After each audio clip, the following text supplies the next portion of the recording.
Good morning students. जैसा कि हमने पार्ट 2 में पढ़ा था वर्ण विचार की, उसमें हमने क्या पढ़ा था कि जो भाषा की सबसे छोटी इकाई है उसको हम क्या कहते हैं, वर्ण। और इस प्रकार वर्णों के हमने फिर पढ़ा था कि वर्णों के दो भेद होते हैं, स्वर और व्यंजन। स्वर जो होते हैं उनको हम स्वतंत्र रूप से बोलते हैं, मतलब उनको बोलने के लिए हमें किसी भी चीज़ की सहायता नहीं लेनी पड़ती। और व्यंजन क्या होते हैं, व्यंजनों को बोलने के लिए हमें स्वरों की सहायता की ज़रूरत पड़ती है।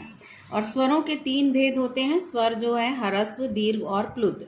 ह्रस्व जिसको बोलने में कम समय लगता है, दीर्घ जिनको बोलने में ह्रस्व से दुगना समय और तिगुना समय जिसको लगे उसको हम प्लुत स्वर कहते हैं। अंग और अंगह को हम क्या, अयोग वा कहते हैं। वर्णों की क्रमबद्ध व्यवस्था, मतलब वर्णों को जब सीरियल ऑर्डर में लिखते हैं, सीरीज में लिखते हैं, उसको हम क्या कहते हैं, वर्णमाला। जैसे अ, आ, ई से लेकर फिर क से लेकर ह तक जब हम सीरियल ऑर्डर में लिखते हैं वर्णों को, उनको हम क्या कहते हैं, वर्णमाला। दो व्यंजनों के मेल से बनने वाले व्यंजन क्या कहलाते हैं, संयुक्त व्यंजन। कौन, जिनको जो दो व्यंजन मिलकर एक व्यंजन बनाते हैं उसको हम कहते हैं संयुक्त व्यंजन। जैसे हमने पढ़ा था हिंदी में क्ष, त्र, ज्ञ और श्र, ये 4 संयुक्त व्यंजन हैं। क्योंकि क्ष को बोलने में क और श की आवाज़ आती है, त और त्र बोलने में त और र की, ज्ञ को बोलते हैं ग और ज्ञ की आवाज़ आती है। और जब श्र बोलते हैं तो श और र की आवाज़, तो 2 व्यंजन एक साथ आवाज़ निकलती है, उनको हम कहते हैं संयुक्त व्यंजन। 2 समान व्यंजनों के मेल से बने व्यंजन द्वित्व व्यंजन कहलाते हैं। मतलब कि 2 जब एक जैसे व्यंजन होते हैं, बोले जाते हैं एक साथ, तो उनको हम कहते हैं द्वित्व व्यंजन। जैसे पक्का, मक्का, पत्ता, इसमें आधा त पूरा त, फिर आधा क पूरा क, तो 2 एक जैसे व्यंजन जो है वो बोले जाते हैं, उनको हम कहते हैं द्वित्व व्यंजन। स्वरों के व्यंजनों के साथ प्रयुक्त होने वाले चिन्हों को, मतलब स्वर जो है वो ऐसे ही स्वर की तरह नहीं यूज होते, उनकी मात्राएं होती हैं। जब हम किसी व्यंजन को स्वर के साथ बोलते हैं तो उसकी मात्रा का प्रयोग किया जाता है, स्वर का नहीं। जैसे म को ओ की मात्रा लगाई जाती है, म प्लस ओ नहीं लिखते हम, ठीक है। और शब्द के वर्णों को अलग अलग करना वर्ण विच्छेद कहलाता है। और जब शब्दों के वर्णों को, जो किसी भी शब्द में जो वर्ण प्रयोग होते हैं, तो जब हम उन वर्णों को अलग अलग करते हैं, उसमें स्वर और व्यंजन को अलग अलग करते हैं, उसको हम कहते हैं वर्ण विच्छेद। और र को हमने देखा था कि अलग अलग तरह से यूज़ कर सकते हैं। कभी र ऊपर किसी शब्द के ऊपर लगता है, कभी नीचे लगता है, कभी र अपने आप में लगता है, उसको हम कहते, र के अलग अलग रूप हमने देखे थे, र को हम किस प्रकार यूज़ कर सकते हैं। अब आइए हम इसकी बुक एक्सरसाइज करते हैं। वर्णों की व्यवस्थित, पहले हर एक स्थान भरो। वर्णों की व्यवस्थित समूह को क्या कहते हैं, वर्णमाला। मैंने आपको बताया था कि जब वर्णों को हम सीरियल ऑर्डर में लिखते हैं उसको हम क्या कहते हैं, वर्णमाला। और जिन वर्णों का उच्चारण स्वरों की सहायता से होता है उन्हें हम क्या कहते हैं, व्यंजन।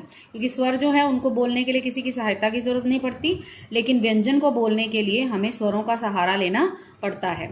किसी शब्द के वर्णों को अलग अलग करना क्या कहलाता है, वर्ण विच्छेद। विच्छेद का मतलब है अलग करना। और जब हम उन 2 वर्णों को अलग अलग करते हैं, वर्णों को अलग अलग करते हैं, उसको हम क्या कहते हैं, वर्ण विच्छेद। और मैंने आपको पहले बताया जैसे क्ष, त्र, ज्ञ और श्र क्या है, संयुक्त व्यंजन है। इसी प्रकार पत्ता, बिल्ली, अब हमने देखा त, आधा त पूरा त, फिर आधा ल पूरा ला, तो इन ऐसे जो शब्द होते हैं इनमें जो व्यंजन इस्तेमाल किए जाते हैं उनको हम क्या कहते हैं, द्वित्व व्यंजन। ये किसके उदाहरण है, द्वित्व व्यंजन के उदाहरण है। अब हम संयुक्त और द्वित्व व्यंजन, ये हमें शब्द दिए गए हैं और इन शब्दों में से हम जो द्वित्व व्यंजन है उनको अलग करेंगे और जो संयुक्त व्यंजन है उनको अलग करेंगे। तो पहला हिम्मत, हिम्मत किस में आएगा, अब हम इसमें देखें, हिम्मत में आधा म और फिर पूरा म, तो दोनों एक जैसे व्यंजन है, तो ये किसका एक उदाहरण है, हिम्मत द्वित्व व्यंजन का उदाहरण है। इसी प्रकार अन्न, अन्न में आधा न फिर पूरा न, तो दोनों एक जैसे व्यंजन है, इसीलिए ये भी द्वित्व व्यंजन का उदाहरण है। अब विद्या, विद्या में द, आधा, य, दोनों अलग अलग व्यंजन हो गए। तो अलग अलग व्यंजन जब होते हैं उनको हम क्या कहते हैं, संयुक्त व्यंजन। तो संयुक्त व्यंजन का उदाहरण है विद्या। इसी प्रकार न्यारा में आधा न फिर पूरा य, तो न्य, दोनों अलग अलग व्यंजन हो गए, तो ये भी किसका उदाहरण हो गया, ये संयुक्त व्यंजन का उदाहरण हो गया। फिर इसी प्रकार जो चौथा शब्द है जन्म। अब जन्म में भी हम देखें तो पहले आधा न फिर पूरा म, तो दोनों अलग अलग व्यंजन है, तो ये भी किसका उदाहरण हो गए, संयुक्त व्यंजन का। इसी प्रकार त्यागी, त्यागी में भी आधा त फिर पूरा य, तो दोनों अलग त और य दोनों अलग अलग व्यंजन है, तो इसलिए ये किसका उदाहरण हो गए, संयुक्त व्यंजन का। फिर प्यासा, प्यासा भी जो है वो द्वित्व संयुक्त व्यंजन का उदाहरण है, क्योंकि इसमें भी दो अलग अलग व्यंजन है, प और य दोनों अलग अलग व्यंजन हैं। फिर उसके बाद शब्द आता है अम्मा। अम्मा में अगर हम देखें तो आधा म पूरा म दोनों एक जैसे व्यंजन हैं, तो ये किसका उदाहरण है? द्वित्व व्यंजन का। फिर मच्छर, आधा च पूरा च दोनों अलग अलग व्यंजन हैं, तो ये किसका उदाहरण हो गए? संयुक्त। तो जब दो अलग अलग व्यंजन हों तो जब दो अलग अलग व्यंजन होंगे, द और य, न और य, जब दोनों अलग अलग व्यंजन हैं तो संयुक्त व्यंजन के उदाहरण हैं, दोनों एक जैसे व्यंजन हैं तो द्वित्व के उदाहरण हैं। तो इसी प्रकार मच्छर जो है वो संयुक्त व्यंजन का उदाहरण हो गया। गोलगप्पा, गप्पा आधा प पूरा प, तो ये किसका उदाहरण हो गया? द्वित्व व्यंजन का। इसी प्रकार गुब्बारा में भी दो ब, आधा ब और पूरा ब दोनों एक जैसे व्यंजन हैं, उनको हम द्वित्व व्यंजन। मक्का भी द्वित्व व्यंजन का उदाहरण है। और इसके बाद जो तीसरी एक्सरसाइज है वो है वर्ण विच्छेद, मतलब वर्णों को अलग अलग करना है। तो प पहला शब्द है पर्वत। अब हम पर्वत को बोलते समय हमारे मुंह से कौन कौन सी आवाजें आ रही है? प प्लस अ, प के साथ कौन सा स्वर लगा है? अ। फिर र, र आधा है, र के साथ कोई स्वर नहीं लगा तो र आधा। फिर व, जब भी हम नीचे हलंत लगाते हैं तो हलंत लगाने का मतलब है कि ये जो है आधा है, मतलब आधा का मतलब है इसके साथ कोई भी स्वर नहीं लगा हुआ। तो जब हम किसी भी वर्ण में से स्वर और व्यंजन को अलग करेंगे, प में से हमने अ स्वर निकाल दिया तो ये आधा रह गया, इसलिए इसके नीचे हम ये हलंत लगाते हैं। इसको हम कहते हैं हलंत। जो छोटी सी डंडी लगाते हैं उसको हम कहते हैं हलंत। तो प प्लस अ प्लस र। अब र के साथ कोई स्वर नहीं है तो र के नीचे हलंत। व के साथ व अ से अलग कर दिया, व आधा हो गया, व के नीचे हलंत लगेगा। फिर अ, त इसी प्रकार त के साथ हलंत लग के अ।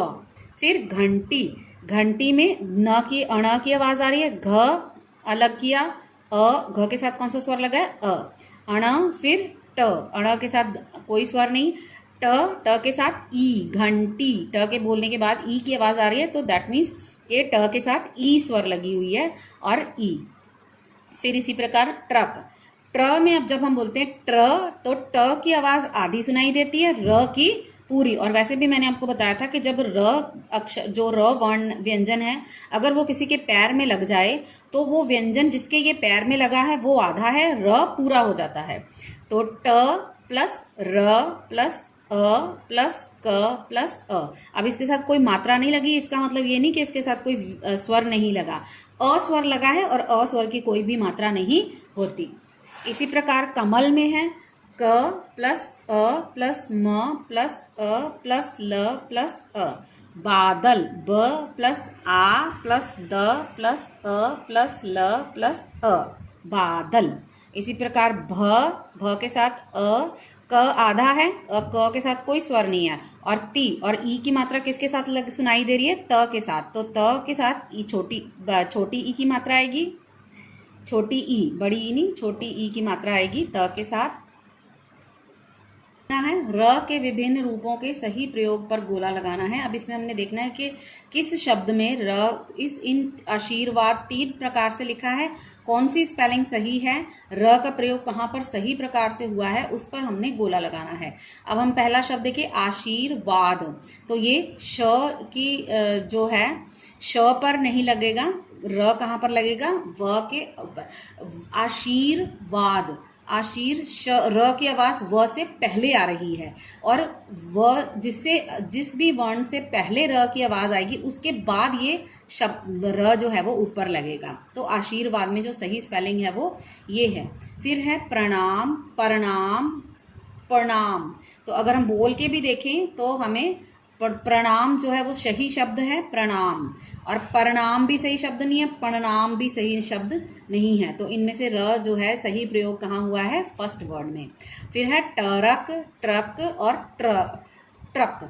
तो टरक जो है वो सही शब्द नहीं है, र का उचित प्रयोग कहाँ पर हुआ है? ट्रक, सेकंड वर्ड में। तो इनमें से ये सही है, ये भी गलत है। अब हम मात्रा से संबंधित जो हैं वो सही या गलत लिखेंगे। अ की मात्रा की कोई मात्रा नहीं होती। ये शब्द बिल्कुल, ये सेंटेंस बिल्कुल सही है, हमने पढ़ा है। जैसे जब हम कोई भी शब्द लिखते हैं कम मात्रा नहीं होती। हाँ जी, हमने पढ़ा था लेसन में कि जो स्वर होता है उसकी कोई मात्रा नहीं होती। और ई, छोटी ई की मात्रा के ऊपर लगती है, नहीं की व्यंजन के साथ ही लगती है। ई की मात्रा व्यंजन के बाद, जी हाँ, जब हम कोई भी जैसे कीमत, मूली, तो व्यंजन के बाद बड़ी की मात्रा आती है। ओ की मात्रा व्यंजन की खड़ी पाई पर लगती है। हाँ जी, ये लगती है।